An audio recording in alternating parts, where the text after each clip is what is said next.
The mighty obelisk, a tall, four-sided, narrow, tapered monument made of stone which ends in a pyramidion at the top. Obelisks were first built by the ancient Egyptians who called them tekahuna. They played a vital role in the religion and architecture of the ancient Egyptians who placed them in pairs at the entrance of their temples. But nowadays, obelisks are built by all sorts of people for all sorts of reasons, and they are just called obelisks because that is their name. And with that, let us begin. Hi friends, and welcome to a little video I like to call the Commemorative Battle Obelisks of Vermont and New York, and also Massachusetts. Now, before we begin, let me get one thing straight, because I don't want to get anyone's hopes up. I will not be talking about any obelisks built after 1901. Trilon and Perisphere, built in 1939 for the New York World's Fair, not even worth my time. And if it wasn't built to commemorate a battle of the American Revolution, ooh man, get that nonsense out of my face. I don't even want to hear about it. Cleopatra's Needle, built in the Egyptian city of Heliopolis under the order of Thutmose III in 1475 BC, later brought to New York City in 1881. More like Cleopatra's bipyramidal, because it's confusing and means nothing to me. So, if multiple people didn't die in armed combat to free the American colonies from the British, then it might as well not even exist. So now that we got that out of the way, and I know that I only have the true Revolutionary War Commemorative Battle Obelisks enthusiasts here, we can begin. And oh, what a beginning it is, with the obelisks of Vermont.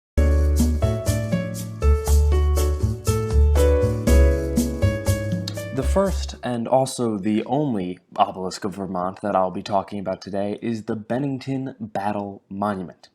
Built to commemorate the Battle of Bennington, which occurred on August 16, 1777, this monument stands at a whopping 306 feet 4.5 inches tall, which, if this picture would make you believe, is approximately 2.5 hot air balloons tall. But don't be fooled, seeing as the average hot air balloon is 80 feet tall, the Bennington Battle Monument is actually much closer to 3.825 hot air balloons tall.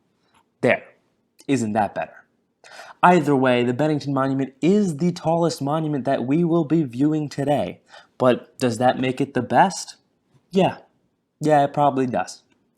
And just as fast as we came, we depart. On to our next destination, the Big Apple.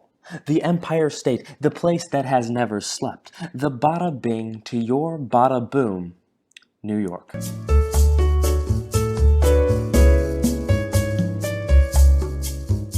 Our first entry of New York Battle Obelisks is something you'd probably miss on your first glance, as well as your second, third, fourth, and most likely your fifth glances too. The Diamond Island Peace Obelisk is an unassuming stone, sitting in solitude on an unassuming island on Lake George. It's simple, short, stout, tiny, kinda stubby, a little teeny-weeny, dwarf-like in nature, small, kinda sad, but we don't need to dwell on that. Kinda looks like if you made a little pillar out of Play-Doh and then you put it out in the sun for a while, and then you just made it look really bad. But nonetheless, the obelisk lays in memoriam of the Battle of Diamond Island on Lake George, a quote-unquote horrific bombardment by gunboat manned by patriots during the American Revolution. There is little information on this obelisk, like his height or his date of dedication, but I hold nothing against him. We all like a stone of mystery. Next, we find ourselves in Oriskany, New York, at the Oriskany Battle Monument. Considered to be a significant turning point in the War of Independence, the Battle of Oriskany, fought on August 6, 1777, is said to be the bloodiest battle of the war. So, they got that going for them. Today, the Oriskany Battle Monument, dedicated August 6, 1884, stands as a memorial to all those who fought. And stand it does. At 85 feet, this monument is equivalent to approximately 4 hole and 1 18/20ths of a 1970 Chevrolet El Camino SS, stood up vertically, bumper to bumper. And with that, we conclude our time in New York, which means there's only one thing left to do: Massachusetts.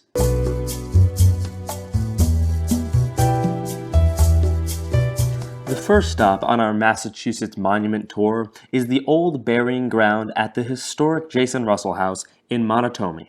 One of the most prominent features of the old burying ground is the granite obelisk honoring those killed on the first day of fighting in the Revolutionary War, April 19, 1775.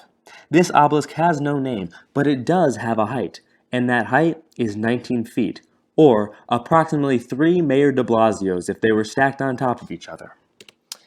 And like so many great obelisk enthusiasts before us, we have come to our final obelisk: the Bunker Hill Monument in Charleston, Massachusetts. The Bunker Hill Monument was erected in 1843 on Bunker Hill to commemorate the Battle of Bunker Hill, which was among the first major battles between British and patriotic forces in the American Revolutionary War, which was fought June 17, 1775. Clocking in at 221 feet tall, this obelisk is exactly the height of one Bunker Hill Monument if the two were placed side by side. Funny the way things work out. Now, before we end today's broadcast, I'd like to highlight some honorable mentions, or HMs for short.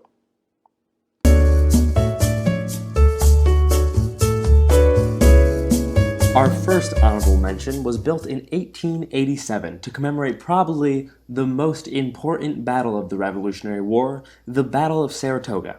It is the Saratoga Monument. I could tell you why it didn't make the cut, but I don't need to explain myself to you. Next we have... Oh, no, I don't have anything else. Well, I mean, there's probably more, but I'm good as long as you are. Cool. Alright. Well, have a good one.